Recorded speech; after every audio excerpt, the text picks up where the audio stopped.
여러분 안녕하십니까? 10월 6일 목요일 뉴스투데이 시작합니다. 한미 군 당국이 북한의 미사일 발사에 대응해 실시한 합동 군사훈련 영상을 공개했습니다. 바이든 행정부는 동맹을 방어할 능력을 계속해서 보여주고 그 수위도 높일 거라면서 북한을 향한 경고 수위를 높이고 있습니다. 워싱턴 왕종명 특파원입니다. 한국군의 F-15K 전투기 넉 대와 미국군의 F-16 전투기 넉 대가 편대 비행을 합니다. 서해 직도에 있는 가상 표적에 공대지 직격탄 2발을 발사하는 정밀 폭격 훈련의 실제 영상입니다. 이와 함께 지상에서는 동해상으로 지대지 미사일 4발을 발사하는 장면도 공개했습니다. 훈련을 마치고 돌아가던 항공모함 로널드 레이건호도 방향을 틀어 다시 동해로 출격했습니다. 백악관은 한미 합동 군사훈련의 내용을 상세히 소개하면서 미국이 동맹의 이익을 방어해줄 준비태세를 이미 갖추고 있다는 걸 보여주기 위한 대응 훈련이었다고 설명했습니다. To make sure that we can demonstrate our own capabilities bilaterally with the South Koreans and with the Japanese and trilaterally between all three countries to make sure that we have the military capabilities. 그러면서 이러한 능력을 앞으로 계속 그리고 확실하게 보여줄 거라고 경고했습니다. 북한을 향해 대화의 문이 열려 있다는 걸 먼저 강조해오던 토니 블링컨 국무장관도 이번에는 대북 경고 수위를 높였습니다. 그는 미국의 방어 억제 능력을 보여주고 강화하기 위해 한미일 3자가 긴밀히 협력하고 있다면서 강화라는 단어를 반복적으로 사용해 북한을 압박했습니다. It will only increase the condemnation, increase the isolation, increase the steps that are taken in response to their actions. 대신 백악관도 국무부도 북한을 향해 대화하자는 말을 잊지는 않았습니다. 월스트리트저널은 사설을 통해 북한이 핵을 갖도록 놔둔 게 원죄였다면서 현재로선 군사력을 앞세운 억제가 최선의 대응이라고 분석했습니다. 당분간 강대강의 대치가 불가피하다는 얘기입니다. 워싱턴에서 MBC 뉴스 왕종명입니다. 석유 수출국 기구와 러시아 등 주요 산유국들의 협의체인 오펙 플러스가 다음 달부터 하루 원유 생산량을 200만 배럴 줄이기로 합의했습니다. 코로나 이후 최대 감산폭인데 바이든 미국 대통령은 세계 경제에 타격을 줄 거라고 비판했고 국내 물가에도 악영향이 우려됩니다. 전재용 기자입니다. 주요 산유국들의 모임인 오펙 플러스가 코로나 유행 이후 최대 규모의 원유 감산을 결의했습니다. 현지 시간 5일 오스트리아 빈에서 열린 원래 장관급 회의에서 오펙 플러스는 다음 달부터 하루 원유 생산량을 200만 배럴 줄인 4,185만 배럴로 합의했다고 밝혔습니다. 감산 결정의 배경은 경기 침체 우려 등 시장 불확실성이 커졌기 때문이라고 설명했습니다. That OPEC Plus is here not only to stay, but here to stay as a moderating force to bring about stability and a betterment. 다음 달 8일 중간 선거를 앞두고 있는 미국은 오펙 플러스의 감산 결정에 즉각 반발하고 나섰습니다. OPEC's decision to cut production's quotas is short-sighted while the global economy is dealing with the continued negative impact of Putin's invasion of Ukraine. 인플레이션 문제가 주요 선거 이슈로 부각되고 있는 가운데 미국은 다음 달 전략 비축률을 추가로 방출하기로 결정했습니다. 또 정유업체의 기름 판매 가격을 낮춰 이윤을 줄일 것을 요청하는 한편 미국 의회와 함께 에너지 가격에 대한 오펙의 영향력을 줄이는 조치도 협의하기로 했습니다. 원유 생산량이 대폭 줄어들게 되면서 우리나라뿐 아니라 세계 경제에도 비상이 걸렸습니다. 인플레이션 우려로 각국이 기준금리를 연이어 인상하고 있는 상황에서 원유 가격이 상승하면 생산 물가와 수입 물가 또한 덩달아 오를 것으로 보입니다. MBC 뉴스 전재홍입니다. 한 고등학생이 그린 풍자 만화 윤석열차에 대한 정부의 강경 대응을 두고 파문이 커지고 있습니다.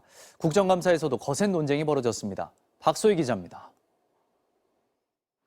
공모전을 주최한 한국만화영상진흥원에 대해 엄중 경고한다고 보도자료를 냈던 문체부.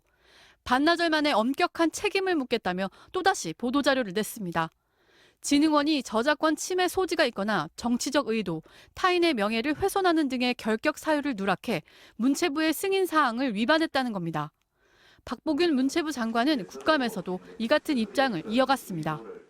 저희들이 문제 삼는 것은 작품이 아닙니다. 순수한 예술적 감수성으로 명성을 쌓았고 중고생 만화 공모전이 왜 어떻게 잠깐 정치 보세요. 오염 공모주로를 만든 그 만화진흥원에 대해서 우리가 문제 알았습니다. 삼는 겁니다. 하지만 민주당은 정부의 대응이 과도한 간섭이라고 비판했습니다. 결국은 향후 윤석열 대통령 집권 기간 중에 이 문화예술 활동에 대한 가이드라인이 될 수밖에 없습니다. 그러면서 표현의 자유를 제한하려는 시도를 중단하라고 촉구했습니다. 국민의힘은 문재인 정권 당시 표현의 자유를 위축시킨 사례도 많았다며 정부의 조치를 옹호했습니다.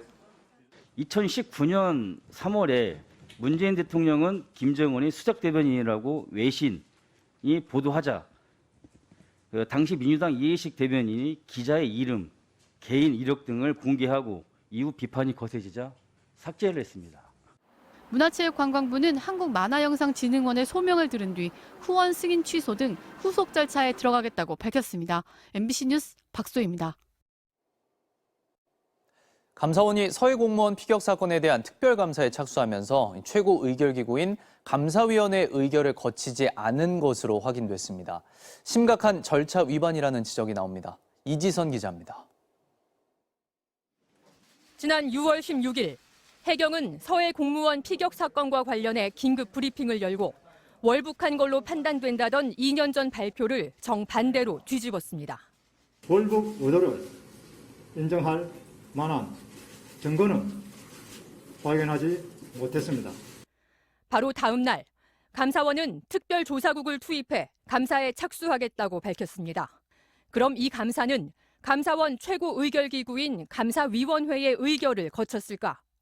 감사원법 제12조는 주요 감사계획에 관한 사항은 감사위원회 의결을 거쳐야 한다고 규정하고 있습니다. 원장이나 사무총장이 주요 감사를 독단으로 결정하지 못하도록 지난 1995년부터 법으로 합의제 기구를 거치도록 한 겁니다. 그런데 지난 6월에서 8월 사이 감사위원회가 심의 의결한 안건들을 전부 살펴봤더니 서해 공무원 피격 사건은 없었습니다. 위원장 표적감사로 논란이 됐던 국민권익위원회 감사 역시 목록에서 찾아볼 수 없었습니다. 두 사건 모두 최고 의결기구의 심의 없이 감사에 착수했다는 얘기입니다. 이에 대해 감사원은 법에서 말하는 감사위원회 의결 대상인 주요 감사계획에는 연간 감사계획과 하반기 감사계획 두 가지만 해당된다며 그 외에 추가되는 감사들은 사무처에 위임하는 방식으로 2015년부터 운영해오고 있다고 밝혔습니다. 하지만 절차적 정당성 논란은 야권을 중심으로 점점 커지고 있습니다. 특히 서해 공무원 피격 사건의 본감사 기간이 7월 19일부터 무려 3개월에 달한다는 점, 또 문재인 전 대통령과 박지원 전 국정원장 등 주요 인사들을 조사 대상으로 하고 감사 대상 기관만 9곳에 이른다는 점에서 주요 감사에 해당되지 않는다는 감사원의 주장은 설득력이 떨어진다는 지적이 나오고 있습니다. MBC 뉴스 이지선입니다. 이런 상황에서 감사원 유병호 사무총장이 대통령실 국정기획수석에게 보낸 문자가 포착됐습니다. 헌법상 독립기관인 감사원이 사실상 대통령실에 보고한 게 아니냐는 논란이 일고 있습니다. 구경근 기자입니다. 어제 국무회의에서 포착된 유병호 감사원 사무총장의 휴대전화 문자 메시지입니다. 오늘 또 제대로 해명 자료가 나갈 거다. 무식한 소리 말라는 취지라는 내용입니다. 받는 사람은 이관섭 대통령실 국정기획수석입니다. 무식한 소리라는 건 서해 공무원 피살 사건 감사가 절차를 어겼다는 보도에 대한 반응으로 보입니다. 보도에 대한 해명을 준비하고 있다는 건데 헌법상 독립기관인 감사원이 대통령실에 알리는 형식을 띠고 있어 논란이 일고 있습니다. 민주당은 문재인 전 대통령을 겨냥한 보복감사의 배후가 대통령실이라는 점을 보여준다고 주장했습니다. 두 사람의 문자는 감사원 감사가 대통령실의 지시에 의해 치밀하게 계획된 정치감사임을 명백하게 보여줍니다. 감사원은 서해 피격 사건 감사가 절차 위반이라는 기사에 대해 대통령실에 질의가 있었고 이에 대해 사무총장이 해명 자료가 나갈 것이라고 알려준 거라고 해명했습니다. 대통령실도 단순 문의에 대한 대답으로 보인다며 문자 내용을 보면 정치적으로 해석할 만한 어떤 대목도 발견할 수 없었다고 밝혔습니다. MBC 뉴스 구경근입니다.